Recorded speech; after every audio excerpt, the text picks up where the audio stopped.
That phone might feel so far away. In fact, it might seem impossible for you to reach that. Let's say that phone was all the way at the back of the room. How am I going to get off this table? I can't. How am I going to get there? I can't. But I want you to know that nothing is impossible. And if it is impossible for your dreams to come true, let's say you want to become a pilot and you can't be a pilot for some reason, maybe your eyesight or maybe your height. I know somebody who couldn't be a pilot. They're doing something now that they actually love to do. See, all things come together for the good. That's how it is in my life. You see, there's nothing good about having no arms, no legs, is there? No. If I, click my fingers, metaphorically speaking, and your arms and legs disappeared, do you think you'd be happy with me? No, you'd come run after me and headbutt me, okay? Because there's nothing good about having no limbs. But I love my life. Do you want to know why? Because I've seen the purpose. Because I have no arms, no legs, you're all listening to what I have to say. This is maybe the most attentive you've been in any guest speaker. Because everybody else is boring, and what would they know anyway? That's what you think. Don't worry, I was at school too. Like, what do you know? I don't care what many people have to say. They have no idea what I'm going through.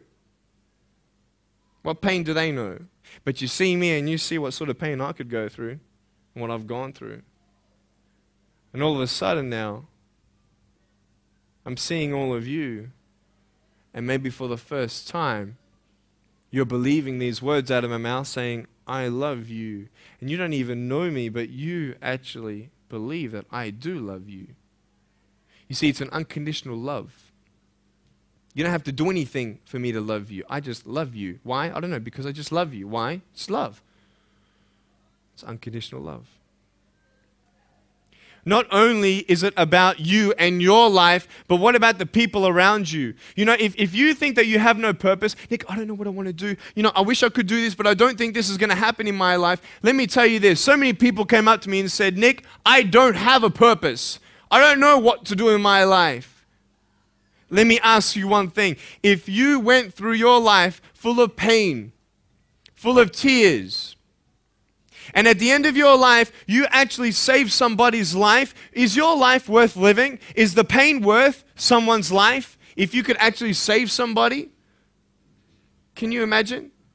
If you actually saw somebody nearly get run over a car, you dive and get them out of the way of the car, for instance, an example, would that be worth living? You save somebody's life. I don't know. What about this? Let's say that you have a problem in your life and you want to give up now. Imagine if someone 10 years older who's gone through the exact same thing that you have actually got through it and came to you and said, you know what? I know how it feels. I've been there. I've been going through what you're going through now, but I'm still here. Would that not encourage you? Could that possibly save your life? Yes. Is that not a purpose worth living for?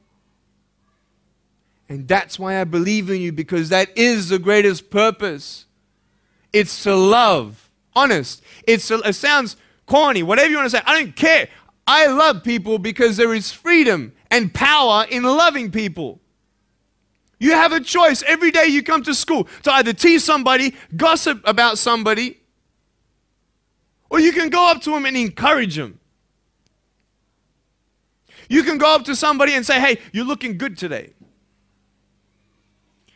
When you ask them how you're doing and they say okay and you know they're not okay, you can say, no, really, how are you doing?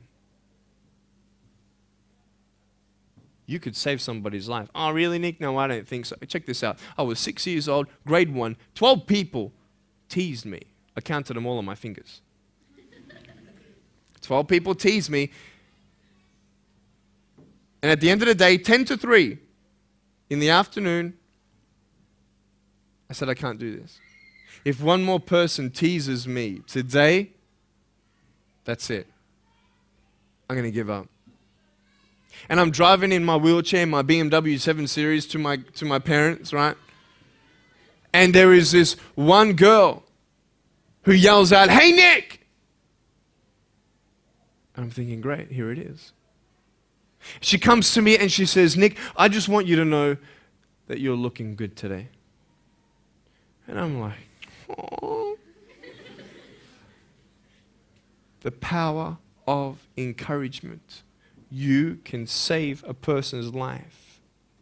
Because I tell you, I was walking, man, this way. You're not good enough. People telling me, no one loves you. There's nothing good in your life. You can't do this. You can't do that. No one's going to want to marry you and all these sort of things and get to the edge. And all I needed was that one more person to tell me that I wasn't good enough. And I'll be down there. Do you know that you could be that one person for somebody else to push them over? You don't know how many people have eating disorders in this school. You don't know how many people want to hurt themselves in this school. They hide it. You don't know how many people hate their life. And you're one of the reasons why. Can you imagine that? Serious. Why? Just because you want to have fun. Grow up. Grow up. I dare this school not to tease another person for the rest of the day. I dare you. I dare you. Do you think that's possible?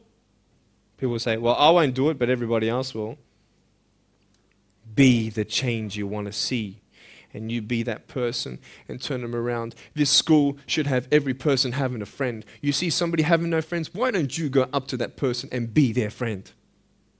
Because you're scared of what people think of you. Let's do it. Let's wake up. Embrace it, man. Let's live.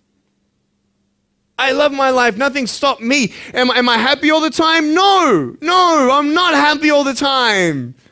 I'm not happy. I cry sometimes.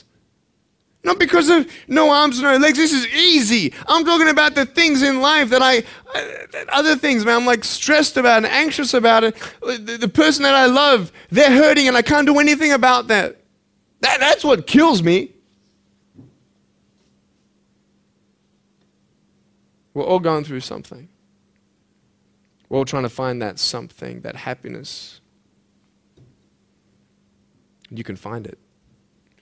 Because I found it. Check this out. You need to learn something. Do you know for you to learn something, it was actually learnt by somebody else? And anything that anybody else learns, you can actually learn. Makes sense, right? How do you know this is black? Because someone taught you it was black. Why? Because someone learned that this was black. And you were able to learn that this was black by someone teaching you. Nothing's really beyond your reach. You understand what I'm saying? But we're not all good at maths. We're not all good at athletics. We're not all good at, maybe telling colors. Big deal.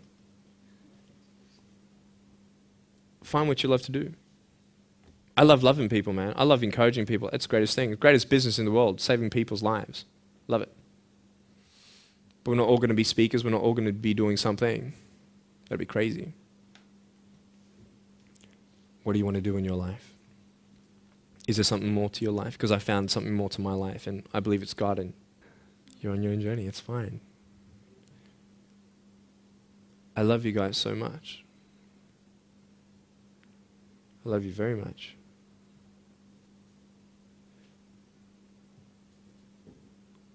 Choices are yours. I made a choice to keep my virginity until I'm married. It's proof beyond words that my wife was worth waiting for. Do we make wrong choices? Yes, we do. Are there consequences for bad choices? Yes, there are. And I can talk another half an hour on consequences on drugs, sex, and alcohol, but I'm not here to lecture you. I'm not here to say not to do drugs and not to do all that stuff. Look. But don't believe that you know everything either. What I don't know won't kill me, right? That's what they say, right? That is stupid. How dumb's that? Let's say I've got a brain tumor and I don't know it. Is that going to kill me still? Yeah. Duh. Idiot. Of course. Look at me and my life. I've made choices and this is how I am. This is where I am. And I love it. You know what's cool? Sorry. Just Getting a seat organized. That's better. Put my feet up, you know.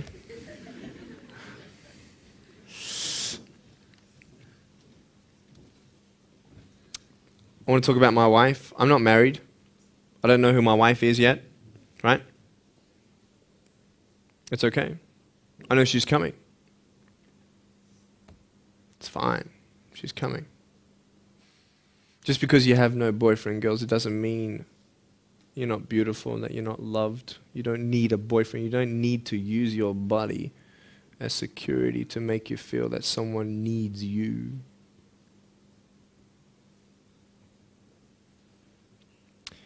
My wife is coming.